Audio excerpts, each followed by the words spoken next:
to watch this video all the way to the end so you can get all the tips that I gave to the participants at the Southwestern International Boat Show about how to sail around the world part-time, so you can go out and sail the 7 seas sooner than you think.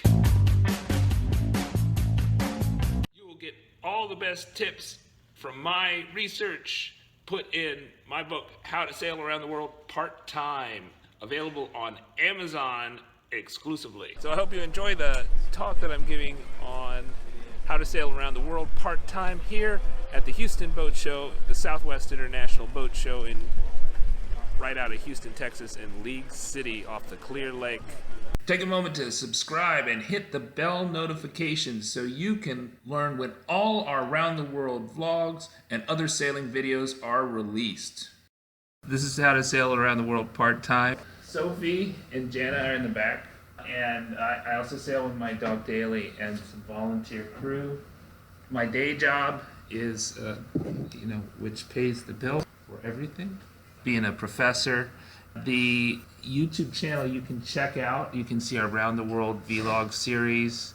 We're in episode 12 of season 1. We'll start season 2 with our Marquesas crossing in the summer. And I host a slow boat sailing podcast. So if you have your phones with you, there's a little purple thing. It's called your podcast app. I've learned that only 15% of Americans actually have ever used their podcast app and downloaded a podcast. It's a great thing. You download the podcast on any topic you could imagine, including sailing, and you can save those and listen to those passively when you're doing the dishes, driving, or working on the boat. The great thing about listening to podcasts versus maybe passively listening to your YouTube is that you can do different things with your phone while you're listening to the podcast app, so it'll keep on running, unlike YouTube, it'll just turn off. Okay, so I wrote 3 books, and this talk is actually going to be about my book, How to Sail Around the World Part-Time. I wrote it because I thought there were a ton of misconceptions about sailing around the world that were preventing people from actually doing it. And I'll go through those misconceptions here. But so this is the book I'm going to talk about. My first book is Slow Boat to the Bahamas. It's a funny look at how I started sailing. And the first part of our trip is Slow Boat to Cuba, our round the world trip. So it's not a small world after all. It's a big world. If you're going at a jogging pace, the world is big. It takes a long time to get around, and you have to keep on going in the right direction to get around before you die. What you're running into is that people have a limited window when they're actually going to be cruising. It comes to an end at some point, either because you don't like it, because somebody gets sick, somebody decides they don't want to be on the boat anymore, you run out of money because you need to work. Perish the thought. Boating sometimes can get expensive depending on what kind of boat you have, regardless of what kind of boat you have. And I think there's a big misconception that you should start out in the Eastern Caribbean to start a round the world trip. And I'm going to say that that's not true. That's actually way out of your way. It means that you're going to double your mileage in parts of the trip. One of the problems, I think, is the round trip problem, which I'll go into. In terms of outdoor adventure challenges, and I've got some feedback from sailors, and they don't quite understand why I'm talking about Everest. We don't care about mountain climbing. We don't like to climb. We don't like to run. We don't like to do anything like that. We like to be on a boat, right? So we don't want to talk about mountain climbing.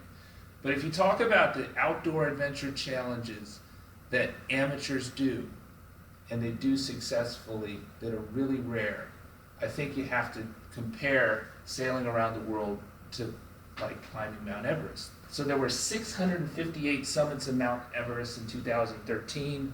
2014, 2015, a lot of people died on Everest, and there weren't as many people that climbed, but we have every reason to believe that the more people every year will be climbing Everest because it's become such an industry. There's a very high chance of dying. That there's a lot of things that will kill somebody climbing to the top of the world. Freezing to death, problems with oxygen. Whereas sailing around the world, there's very low risks. If you compare it to the risks of your daily commute, maybe it's 6 times riskier. Very low risk activity, certainly less risky than cheerleading. If you're talking about an activity, it's also not very hard in terms of you don't have to camp out in a really cold tent and starve to death and never have a shower, never have any sunshine, tramp around in the snow. You're on a boat. It can be quite fun. You don't have to do a ton of physical exertion constantly. Still, only about half the people sail around the world versus climb the highest peak on the world. I'm going to talk about it, a lot of reasons why I think that is. A lot of it has to do with misconceptions. This is a picture of the Wizard's Eye. We just completed its circumnavigation this week. 5-year circumnavigation. There are my podcast, episode 16 guest, Tyler Brandt. He did it in stages. He left the boat for significant periods of the time, and he kayaked for a lot of other times. So you can learn more about him in that episode. So why are climbers more successful than sailors, doing something that's arguably a lot harder than sailors are doing? Climbers typically don't quit their jobs. They typically don't bring their spouses. They are never confused about their goal. So if you ask a sailor who's doing long distance cruising, what's their goal? Most of them don't have one, right? They cannot tell you what they plan to do, whereas the climbers know they're getting to the top and then getting back down, right? That's what they want to do. The climbers don't live on the mountain year round, right? Even the people that have quit their jobs and you would say are retired, most of them don't live on the boat year round. Okay, circumnavigation by the numbers. I developed these statistics. There were no statistics out there.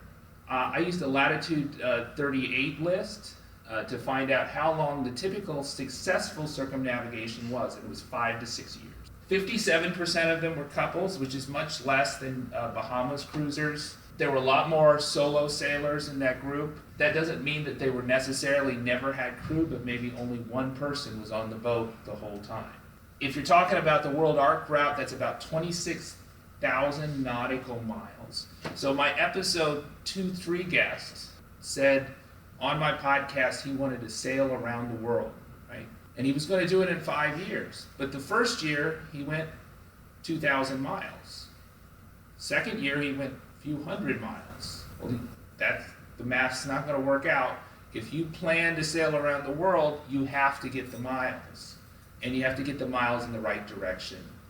Because if you only have savings for 3 years, then that means 10,000 miles a year, which is a lot of miles. The boats have been getting bigger, so I'm trying to sail around the world part-time. I'm in a 31-foot boat. People sailed around the world in smaller boats, but that's the typical for successful circumnavigators if they were starting in 2015, according to my regression estimates. 49 feet. And the biggest passage is only 3,000 nautical miles. So we just did a 3,500 nautical mile passage to the Marquesas. It may not be the toughest passage, but it is the biggest passage. That took us 27 days, but our boat is small. If you have a longer boat, you're going to go faster. Your speed is a function of your waterline length. So if you have a 31-foot boat, 6 miles an hour is probably the best you can hope for.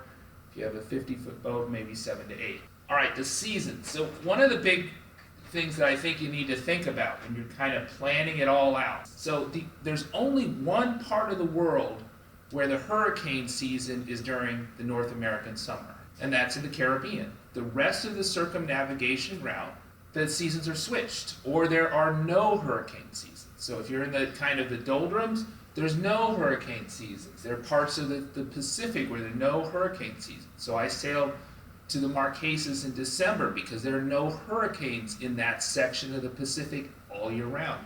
There's no hurricanes in the South Atlantic all year round.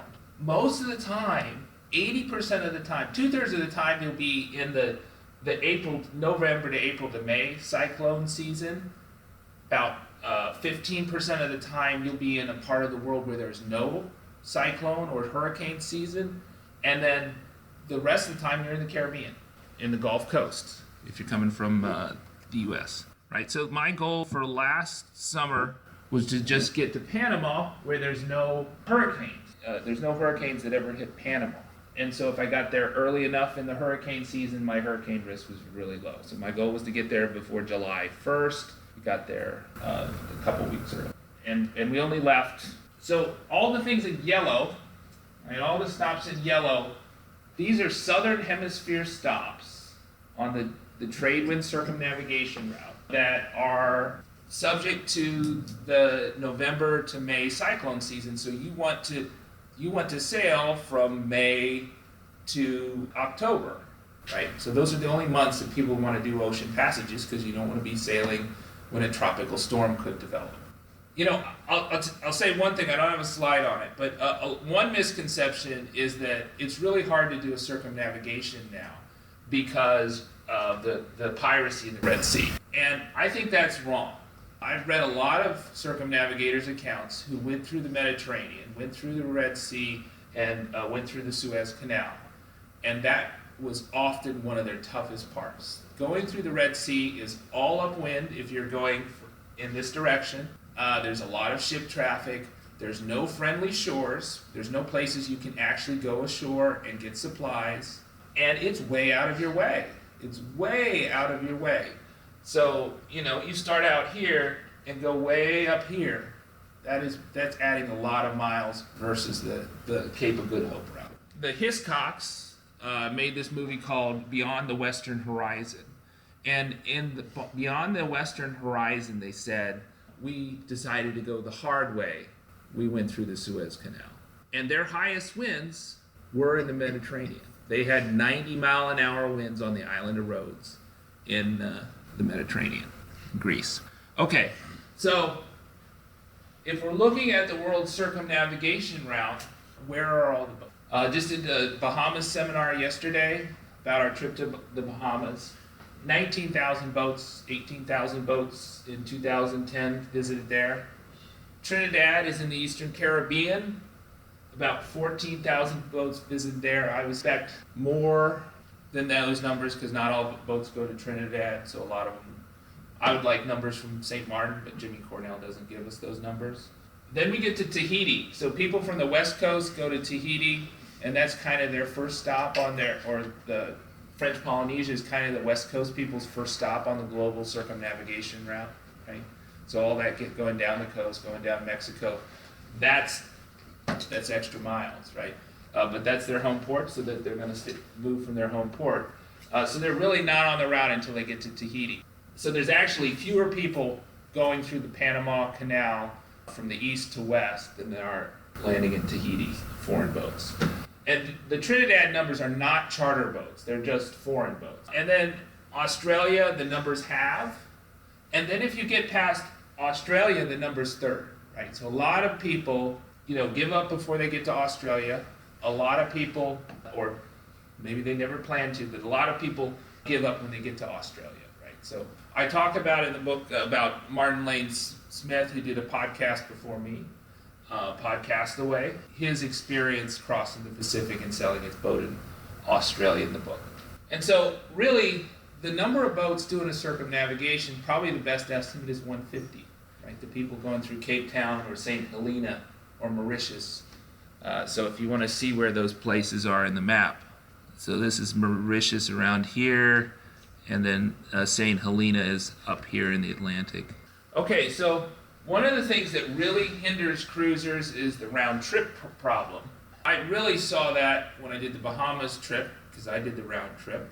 But I knew a lot of other people that had been to the Bahamas 5, 10, 20 times, right?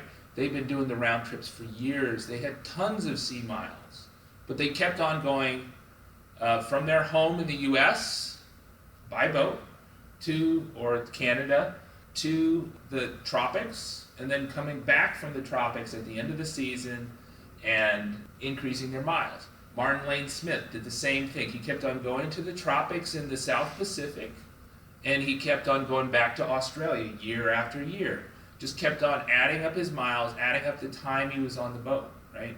The way to solve the round trip problem is to use the fastest means of transportation. It's called a plane. Take a plane back to your home country or back to the developed world and haul out your boat. Take your boat out of the water, put it in a storage facility, a dry storage facility, and go and do your thing, whether that be working, whether that be running your business.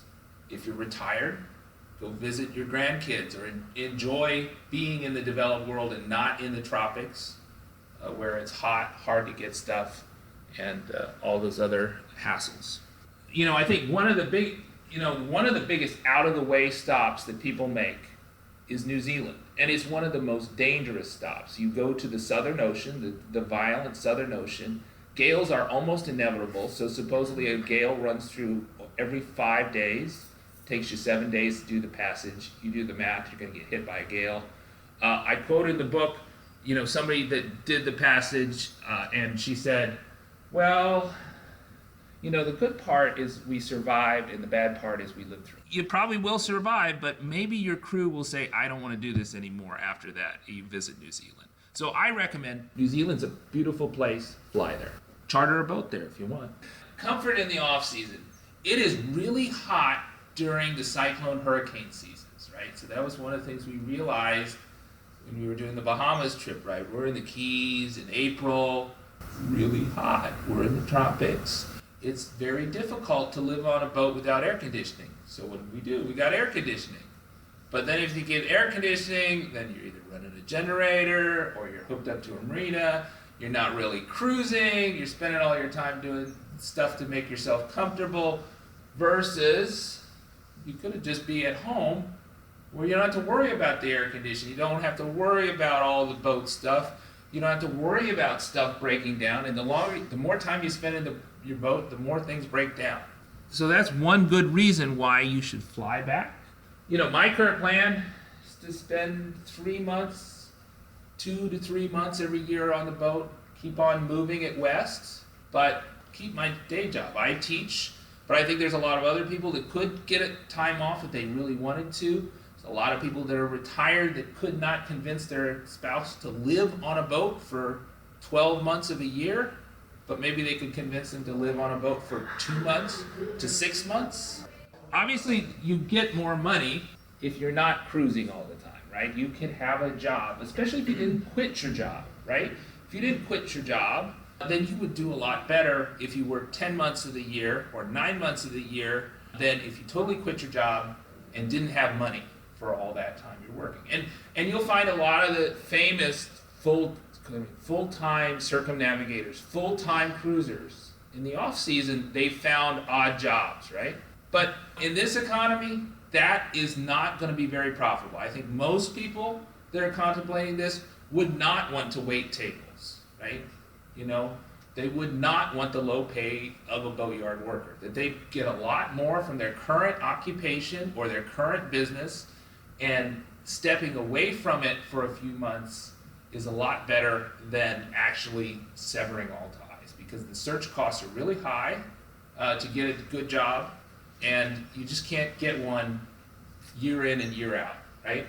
So I did the longest passage of the Circumnavigation in a month, right? Less than a month, 27 days, right? It was actually during my winter break. There's all these cost of cruising estimates out here. And the cost of cruising estimates are typically done right after the cruisers have spent like $50,000 upgrading their boat. Everything's new, right? They provision for 6 months. And then they say, oh, well, it only cost us $1,000 our first month of cruising, right? And then after that, they end their blog. Right? They get tired of writing the blog because it's a lot of work. It's a lot of work being in the media business. People will just give you these lowball numbers, but they won't give you the numbers that involve like the average cost in terms of, oh, well, we spent $7,000 to install that SSB unit. And then after it's installed, oh, it doesn't break down for a couple of years. Didn't cost us anything, but it cost us something.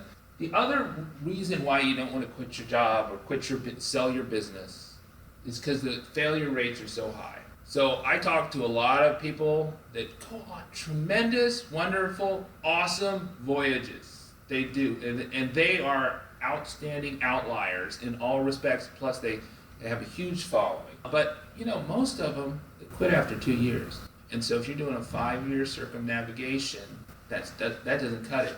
And I don't talk to the people on my podcast who quit after a month or who never leave the dock. There's a big chance that after the first month, somebody in the partnership is going to say, no, I want to leave, right? Okay, so I'll tell you why I say the wife. 95% of the people on my YouTube channel are men. And most of those are men over 35, right? It's not a secret that if you want to have a successful video, you make How Do I Get My Wife Go Cruising? Help contribute with for one of them. If you want to have a successful blog, that's a great blog to write. Or if you want a successful seminar, you have that. So if you don't quit your job, if you don't quit your house, you can, if it doesn't work out, you have that cushion. The other thing is, if it's part-time, then you're not away from your wife all year round. You're just only away for a couple months, right? And that's a lot easier. Not everybody will do that. Not everybody say they could stand that, right? Not every couple could do that. But some couples could. But, so whether you fall in the bucket that you don't want to have the costs of failure, right? That you have to buy a new house, get a new job, or you could go on if you didn't have 100% support of your spouse or partner, then I think that's one of the reasons why part-time makes sense.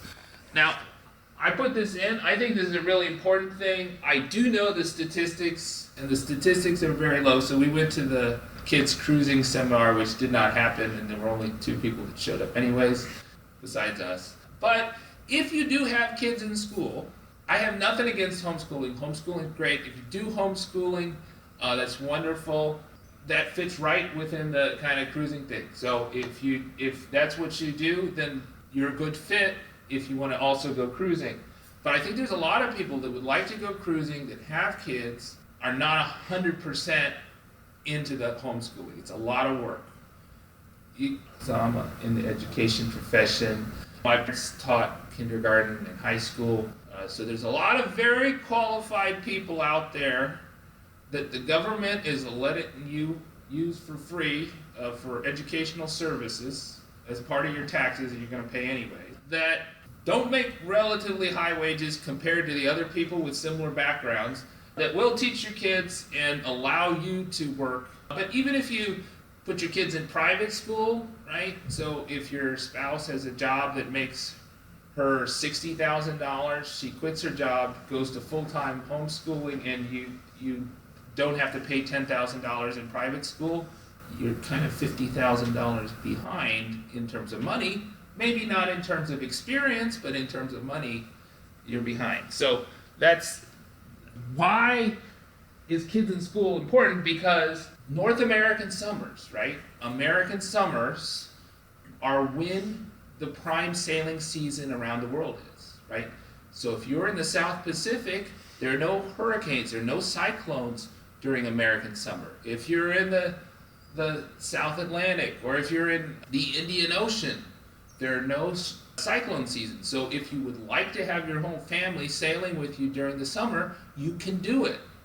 Whereas if you were in the Caribbean, you could not, right? Because it's cyclone season or it's hurricane season in the Caribbean, right? So it's actually very compatible if you do have kids in school and you'd like. The final point that I'll put out there is that you can be a parts mule. If you go back to The Riddles of the Sands by Erskine Childers, he kind of talked about this. It's a great book if you never read it. Of course, you want to read How to Sail Around the World part-time first, and then you'll download Erskine Childers' book. Talks about how he had to get all these parts before he joined the boat, right? The benefit of sailing around the world part-time is that you're frequently flying in and out. Every 2 months, every 6 months, you're flying in and out to the boat from the U.S. to abroad. And one of the things that you will learn very quickly when you cruise abroad is that it's a lot harder to find parts. Shipping is unreliable. Parts are much more expensive, if available at all. If you ship something in, FedEx does not exist. That one-day delivery does not exist. Even if they say it does exist, they won't actually tell you that one-day delivery exists in the island. But even if they say it exists, say it's 2 days, 5 days, double it, triple it, quadruple it, say never, right? Because, when we were in the Bahamas, I was 50 miles from Miami, right? Should be a layup, right? Not easy, not hard. I just had an envelope with my passport in it. That should be pretty easy to deliver, right? But they use the international shipping uses independent contractors who have no tracking. Their customer service line doesn't work, right? I had to petition like the top management to just do the tracking for me, right, of DHL, right? That's not an uncommon thing. So I've read a lot of circumnavigation narratives, and at least a chapter or two is talking about how they spent 2 months to get parts and spent 3 times more than it cost at West Marine, right? What you can do is you can put the parts in your luggage, right? And if you're flying in and out, you go through customs. Now, would you have to pay customs duties? Depends. Sometimes you do, sometimes you don't, right? But if you do, you probably would have had to pay customs duties anyways if you shipped it, but at least you know where the parts are, right? If you shipped it, it may get caught in customs and you will have no way to find out where it is, right? So you can pay the duties if there are duties, and you can have the parts when you fly in. So that would be my advice in terms of why it makes sense. There's just kind of a misconception that if you ever leave the boat, it's somehow cheating, but I don't know. I mean, everybody that I know, that I have talked to, that is sailing around the world, say, just talk to the crew of SV Delos for the second time. They're going to be on the podcast in this month's episode, right? What did they do in their off season? Well, they flew back to Sweden, they flew back to the US. Are they really sailing around the world? Yeah, they're really sailing around the world. They're 70% around the world.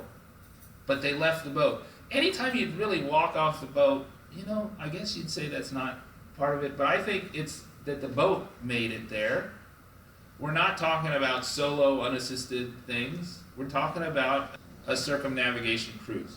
This trade wind circumnavigation route, where you have winds on your back, right, pushing you along. The winds and waves are helping you along, helping you do it most of the way. That route is not a zigzag. Notice we didn't visit a lot of Asia. We didn't visit a lot of Africa. There was a lot of North America we missed. The world's big, right? So you could do that, but you would rack up 1 million nautical miles. And I don't know anyone that has 1 million nautical miles in their sailboat. I've never heard of it. I've heard of people who say they had 200,000 over 30 years. 1 million, what is it? 200,000 is like 7,000 nautical miles per year. It's a lot of nautical miles. You won't meet many people that ever do that, except delivery skippers that do international deliveries, right? You have to make choices. And by not making the choice to keep on going west on the circumnavigation route, you're making a choice that you don't want to do a circumnavigation. If you want to keep in touch with me, you can sign up for my free newsletter. I'll give people on the newsletter. You go to slowboatsailing.com and put your email in this box, and then MailChimp will ask you to confirm that in your email. I notify my newsletter subscribers about whatever I'm doing in free book promo. Right now I'm doing an offer where they get half of my audiobook, Slowboat to Cuba, once they sign up. If you're looking in the search box, you'll be able to see this talk at Slowboat to the Bahamas if you're doing the search box, or if you're going to write it out, it's just Slowboat Sailing. Twitter's at Slowboat Sailing, and the YouTube channel is Slowboat Sailing. And the podcasts, which I know you're going to download your first podcast after this, the Slowboat Sailing podcast. And you're welcome to email me too. Do you have any questions? How many days do you plan at the beginning and at the end of each of your travels for the haul out, preparing the boat to be left on the hard? And then when you come back, how long does it typically take to prepare it to back in the water, provision, and get started again on the next leg? Okay, so the last trip I did, we were hauled out, and that took us, how many days did it take us to haul out? Like 2 days, 3 days once we arrived? And then I spent maybe a couple more days taking it down. And then I spent less than a week provisioning before that, and that was kind of rushed before we left. So I flew it down during Thanksgiving break. So I guess maybe I only had 3-4 days to do that. and then I checked the rigging and filled up with diesel and put the boat in the water. And then so when the crew arrived in December, we had fuel, we had water, we had most of the provisions except for the perishable provisions, which we got when the crew arrived. And then we left pretty much the same day the crew arrived. So could you do it in a week? Yeah, definitely. You could do it in a week. You know, why I say you need probably about 2 months as a minimum if you're going to keep on is that you want to have weather windows, right? So for the Marquesas Passage, it's really hard to weather window because it's so long. So your weather is good for like 3 to 5 to 7 days. So after that, it's all the pilot charts. So it's a pretty benign passage. Other parts, you know, I mean, like the Gulf of Mexico crossings, you know, I've waited a while for a weather window. So we did it this summer. I was going down the ICW, waiting for a weather window that would let me get to Florida, or not the Panhandle, but to get to the southern Florida, right, the peninsula. And that took a little over a week, but I tried to keep on moving the boat every day on the ICW. We waited for weather windows for a while in Cuba. While we're doing that hop, we waited for weather windows a while in Providencia. And that was more, I'd say Providencia was more not that we didn't have good weather, it was just that we were waiting for ideal weather and we liked Providencia. So Providencia is in the Western Caribbean. Janna and Sophie they did one offshore passage out of the 5 last summer. And it was the worst one, unfortunately. It was upwind. So, you know, trying to get to the circumnavigation route, there's a lot of upwind stuff. So if you're coming here from Houston, right, it's all upwind until you get to Florida, right? So I think you need more time for weather windows than maybe the checking out the boat, that type of thing. There's less uncertainty. There's a little bit of uncertainty with the yard, but if you communicate with them ahead of time, that helps giving you kind of faster service. I think the other thing I didn't talk about, how much upwind it is to the Eastern Caribbean, right? So if maybe we look at one of the maps, right? Yeah. So you can kind of see it on this map. This is the Eastern Caribbean here. This is where we are. That's all upwind, right? And it's pretty much straight upwind when you go from Florida to there. And you're adding thousands of miles to your trip to go to the Eastern Caribbean first, right? So I talk about it in the book, you know, well, I want to go to the Eastern Caribbean to convince my wife that she wanted to sail around the world. But that means you've got this huge you've just added all this distance. And then you have to go back. And then you're going to go back to the Eastern Caribbean when you get all the way back around. So it's way out of your way. The other thing is the passage here. So this is Colombia. There's a permanent Colombian low, right? And so if you're going from the Eastern Caribbean, say St. Martin or Grenada or Trinidad to Panama, nonstop, it is downwind, that's good. Bad part is a permanent Colombian low means that you're probably going to hit gale force conditions or near gale force conditions, huge waves of over 10 feet. You're going to have a tough passage because of that permanent Colombian low. Whereas if you're coming, you know, straight down from Florida, right? So we went through Cuba, we did that legally, we went through the process to do that legally. Then you avoid the Colombian low, which is like big. It's like that area. And you have pretty nice weather. That's the other benefit. Any other questions? Sorry, that was a long answer to the question. Yeah. At the very beginning, you said you have a dog. Yes, I do. With you? Yeah, so the dog did go with us. So he left from New Orleans and went to Cuba, and he went to Providencia, which is part of Colombia. It's an island way far from it. And he went to Panama and he went to Ecuador. He has not been to French Polynesia yet. I flew him out of Ecuador, right? It's fairly easy in Latin America to bring a dog. You need to have a certificate, you need to have rabies. The problem is other rabies-free countries that cause problems. And so he did not go from Ecuador to Hivoa, right? He was not on that passage because I didn't think I would be able to take him off the boat legally.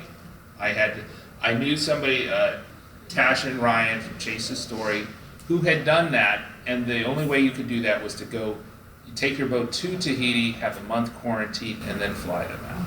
I'm in the process now. It's a very arduous process to fly him into French Polynesia. He may not come. Right? He may never come to French Polynesia. I don't know. We will see. How do you find out information about where they can go? Yeah, it's really difficult. I'm a big believer in the kind of Facebook to get kind of really current information, and then I also look for information on the web, and then I also talk to a lot of people. So I call people up. So one of the reasons why I wanted to talk to Tasha and Ryan is because they have cats, right? And they're sailing around the world, and they've gone to some more places that I have, and they're ahead of us, so that's nice.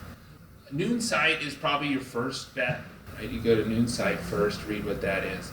Petpassport.com is really expensive. I don't think the information is great. Don't take it as the gospel truth, but it might give you some idea of what you need to do. For the Bahamas, you have to call it. You have to give them postage, and they'll send you a form, and your vet fills out the form, right? Latin America, or for the places I visited, Cuba, Colombia, Panama, didn't care. I don't think, Panama, nobody looked at it. Colombia refused to look at it. Cuba did look at it, did look at our dog, but they boarded the boat in Cuba. We need to take the dog to the vet. In Ecuador. To fly him out, it was okay sailing into Ecuador, but if you're flying him out, you need to have a vet visit in Ecuador. So there's a whole different, there's boating regulations, right, for having the pet on the boat, and then there's flying regulations, and they're totally different, right? And so you want to check the boating and the flying depending on where you're flying. So I would say, yes, with a pet, it's probably more complicated if you're flying out. And, Martin Lane Smith, one of the reasons why he spent so much time in Australia was because he couldn't get the cats out of Australia. He could only keep them on a mooring. It was a nightmare. So you need to think about which countries you want to fly them out of. I would guess it's easier to fly out of Indonesia or someplace, but it's harder for French Polynesia, harder for New Caledonia,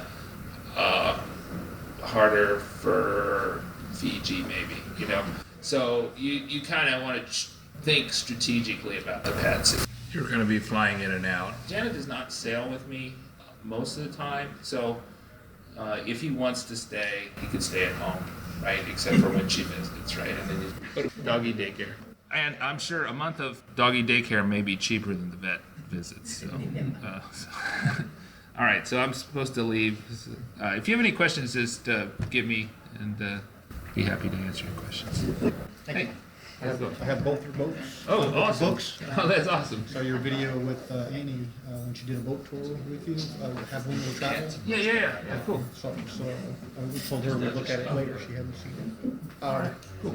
Subscribe to the thought. It'll be 5 to 7 years. We may give it a try ourselves. Oh, cool. What kind of boat do you have? Not right now. We charter out of Kemah here. I've got going through certifications up to 106. Oh, I do okay, cool. offshore regattas. We're chartering the BVIs, so we're building up our experience by renting boats, and we'll think about buying one in about 5 years. So you captain the charters too? I skipper Yeah, the charters, and I sailboat myself, just with us.